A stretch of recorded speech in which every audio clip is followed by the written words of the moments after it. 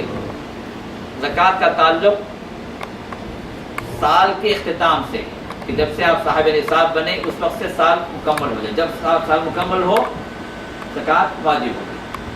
اب اگر آپ پہلے سے رمضان کو آپ نے زکوٰۃ کا وقت بنا لیا ہے تو پھر اب رمضان آ جائے تو زکوٰۃ نکال دیں، لیکن جس کی زکوٰۃ رمضان سے پہلے واجب ہو جا رہی ہے وہ رمضان کا انتظار نہ کرے، جب واجب ہو گئی وہ نکال دیں۔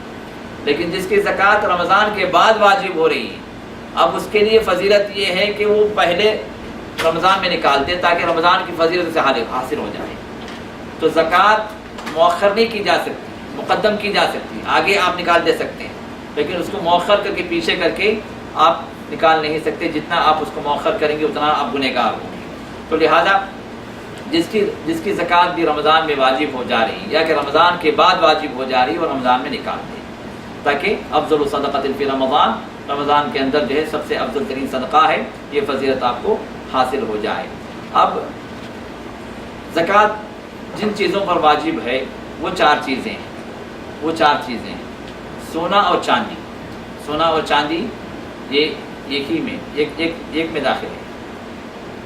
نمبر 2 سامان تجارت۔ نمبر 3 مویشی، پالنے والے جو جانور ہیں۔ نمبر 4 زمین کی پیداوار۔ یہ چار ہی چیزیں ہیں، یہ چار ہی چیزیں اس پر زکوٰۃ واجب ہے، پانچویں کوئی چیز نہیں ہے۔ اب سونا اور چاندی کے اندر نصاب کیا ہے؟ سونا اگر آپ کے پاس ہے تو 85 گرامز اینڈ ابو، 85 گرام سے کم اگر ہے تو زکوٰۃ واجب نہیں، 85 گرام سے اوپر ہے تو زکوٰۃ واجب ہے۔ بعض لوگ کیا سمجھتے ہیں 85 گرام سے اوپر ہونے کا مطلب کیا ہوا؟ کسی کے پاس جو ہے 100 گرام اگر ہے تو 85 گرام پہ سے کو ہٹا دے اور پھر 15 گرام پہ زکوٰۃ نکالے۔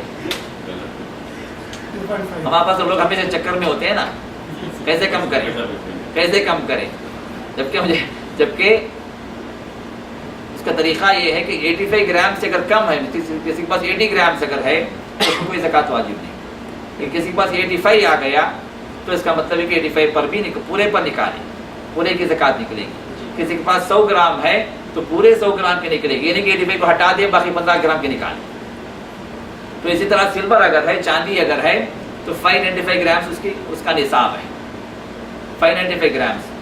تو اگر کسی کے پاس 590 ہے یا اس سے کم ہے تو کوئی زکوٰۃ نہیں ہے، لیکن 595 یا اس سے زیادہ اگر ہے تو پورے پہ زکوٰۃ آئے گی۔ کسی کے پاس کچھ سونا ہے کچھ جو ہے چاندی ہے تو دونوں کو ملا کر کسی ایک کی ویلیو اگر بنتی ہے تو زکوٰۃ واجب ہو جائے گی۔ کسی کے پاس سونا چاندی نہیں ہے، کرنسی ہے، تو وہ کرنسی اتنی مقدار میں ہے کہ آپ 595 گرام سلور خرید سکتے ہیں یا کہ 85 گرام گولڈ خرید سکتے ہیں، اتنی کرنسی آپ کے پاس ہے اور اس پر ایک سال نکل گیا تو زکوٰۃ واجب ہے۔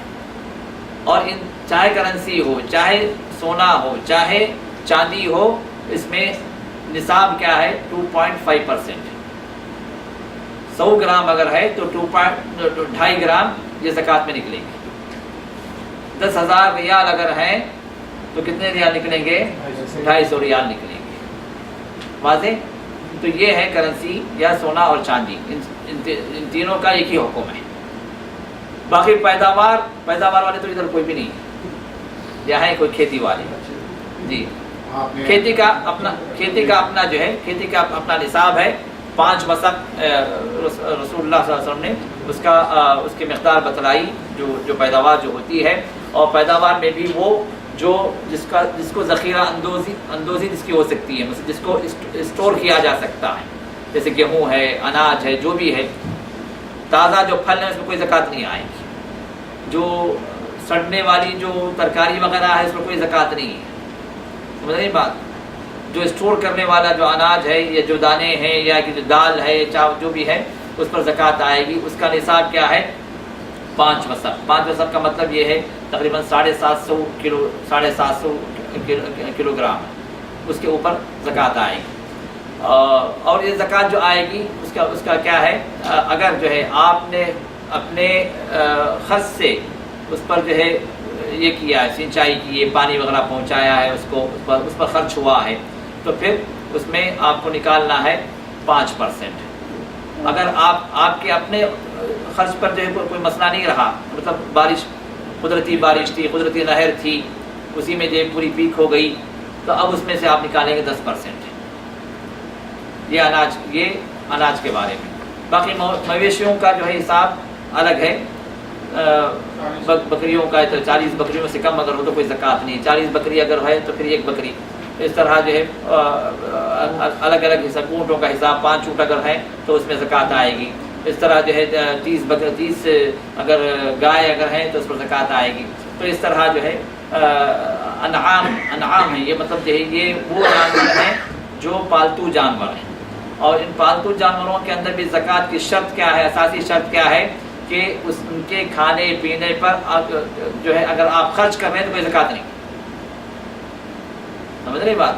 اگر وہ چر رہے ہیں اللہ تعالیٰ کی چراگاہوں میں، کھلے میدانوں میں، تو ان پر زکوٰۃ ہے.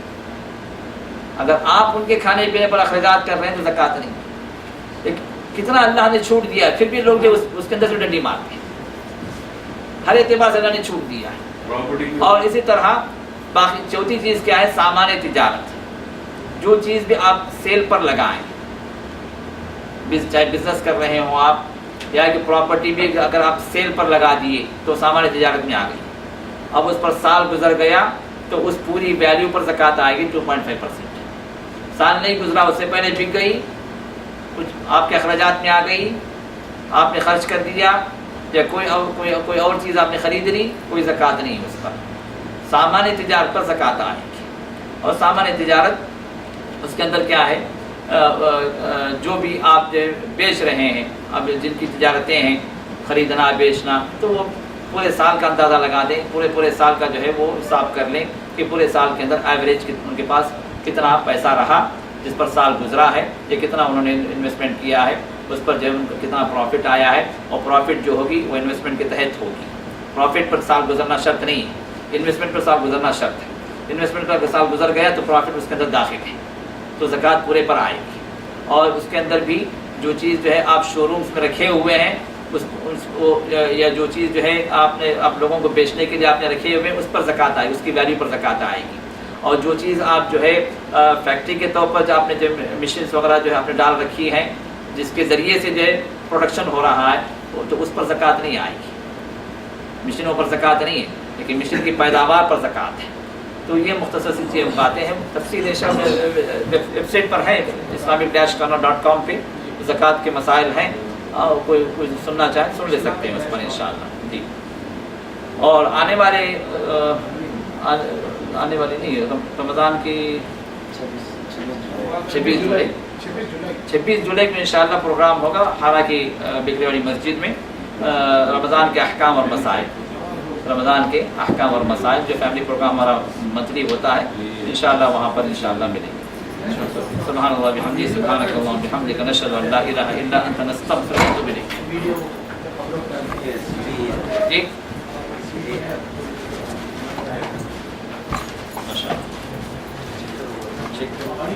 چیک کرنا ہے اس کو.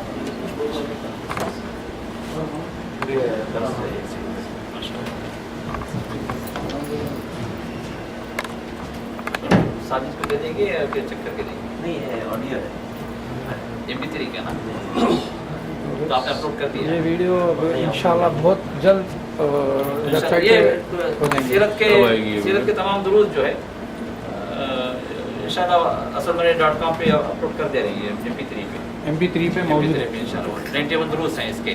MP4 بھی انشاءاللہ بہت جلد آپ لوگوں کو میسج کریں گے. اس کی یاری آج فائنل ہو جائے گا انشاءاللہ. کب لوڈ کرنے کو ویڈیوز انشاءاللہ جاری ہے انشاءاللہ، ہفتہ دو ہفتے میں انشاءاللہ. آج انشاءاللہ پہلے آپ میٹنگ میں وہی کام سے جا رہے ہیں.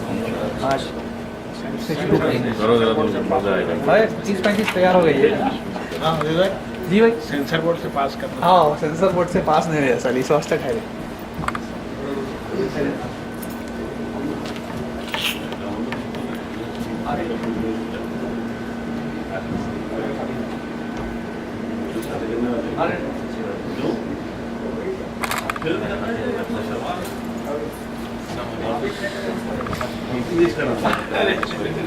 এই অমন ফেলে কেন সিনি আমার